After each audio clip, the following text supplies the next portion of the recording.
देख लेते हैं, चैनल को लाइक एंड सब्सक्राइब करना मत भूलिएगा। तो प्राज इंडस्ट्रीज में आप देख रहे हो एक सडन वॉल्यूम अपसर्ज देखने को मिला है। यहाँ पे ओवरऑल वॉल्यूम स्पॉट रहा, 10% के आसपास का मूव था और स्टॉक में यहाँ पे वापस से नियर ब्रेकआउट पहुंच गया स्टॉक के, बिकॉज आप देखें तो रेंज बाउंड है, काफी लंबे टाइम से इसी जोन में चल रहा है और आज इसी जोन में एक अप ट्रेंड भी देखने को मिला है।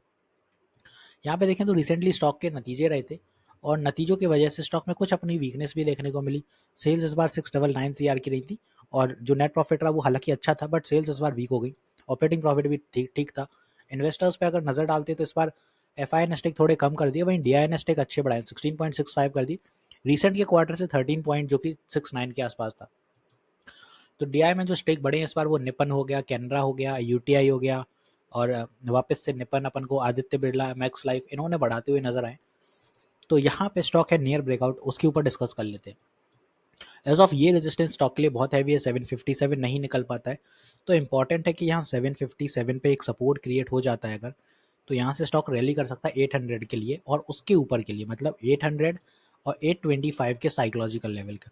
वो इसलिए बिकॉज RSI में देखें वीकली TF पे चल सकता है स्टॉक, डेली TF के अकॉर्डिंग देखें तो इसी फॉर्मेशन में लंबा टाइम हो गया, यहाँ भी RSI काफ़ी गैप दे रहा है। RSI अभी ट्रेल कर रहा है 62 के अराउंड, तो चल सकता है। और इसी जोन में आप देखें यहाँ पे कुछ दिनों से ये कुछ अपनी फॉर्मेशन बनती है यहाँ पे, यहाँ से वापस से स्लम्प आता है। अगर ये ब्रेकआउट फेल होता है तो इंपॉर्टेंट है कि भाई ब्रेकआउट दे, तभी इसमें अच्छा मूव देखने को मिलेगा। ओवरऑल जो अभी मैंने आपको बताया था वो 10% ओवरऑल वीकली TF था, 2 दिन का कंबाइंड। फाइनली अगर देखें वनडे TF के अकॉर्डिंग तो स्टॉक में 5% का मूव था और कल से एक अच्छा मूव देखने को मिल रहा है। यहाँ 50 डे EMA का सपोर्ट बना, तो नियर ब्रेकआउट जो भी रहता है तो यहाँ ब्रेकआउट देना पड़ेगा 757 का, तभी स्टॉक में अच्छे मूव आएंगे।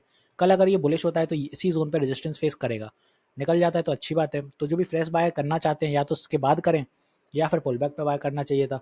तो अगर कोई पुल बैक आए तब बाय करिएगा। एज ऑफ पुल बैक का मतलब 1 आवर TF पे कुछ कूलिंग होती है, 1 आवर TF ओवर बॉट है, तो ये अगर कूल होने नीचे आ रहा है 725 पे तो वहाँ कुछ बाइंग हो सकती है, मतलब आपके इस जोन के आसपास बाय कुछ रह सकता है, जो कि यहाँ कहीं पे आपको पड़ेगा इस जोन के करीब। तो यहाँ तक आपकी एक अच्छी बाइंग रह सकती है और टारगेट अपने ये है, अगर ब्रेकआउट दे रहा है तो, वरना ब्रेकआउट के आसपास प्रॉफिट बुक करके एग्जिट कर जाइएगा। तो कुछ इस तरह से चलने वाला है प्राज इंडस्ट्रीज ऊपर की दिशा में, और ये साले अपनी रेजिस्टेंस हैं। नीचे की दिशा में पहला सपोर्ट तो यही आता है 725 720 और फर्दर इसके बाद आता है 710। तो 2 सपोर्ट स्ट्रॉन्ग है, इन्हीं को अपन लेके चलते हैं। फाइनली यहाँ पे अगर देखें तो स्टॉक ने रिसेंटली जो अच्छे रिजल्ट दिए, सॉरी अच्छे रिटर्न दिए, वो 56% थे 27 डेज में। उसके बाद एक करेक्शन भी हो गया, तो एक हेल्दी करेक्शन रहा है और इसीलिए स्टॉक अब चलने वाला है। 15-14% करेक्ट है, तो ऊपर की दिशा में एक अच्छे अपन को टारगेट दिख सकते हैं।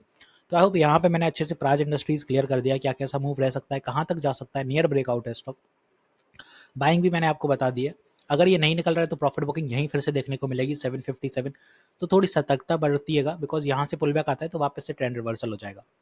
एक चीज़ और बता दूं, मैं लाइव सेशंस भी लेता हूँ मार्केट आवर में, सुबह 10 बजे से 1 बजे तक और शाम 9 बजे भी लाइव आता हूँ। तो आप अपनी क्वेरीज क्लियर कर सकते हैं लाइव सेशन में। ओवरऑल यूट्यूब पर स्ट्रीम होता है, फ्री ऑफ कॉस्ट होता है और रोज ही लाइव आता हूँ। तो मिलते हैं नेक्स्ट वीडियो में। This is me Shubham Yadav signing off.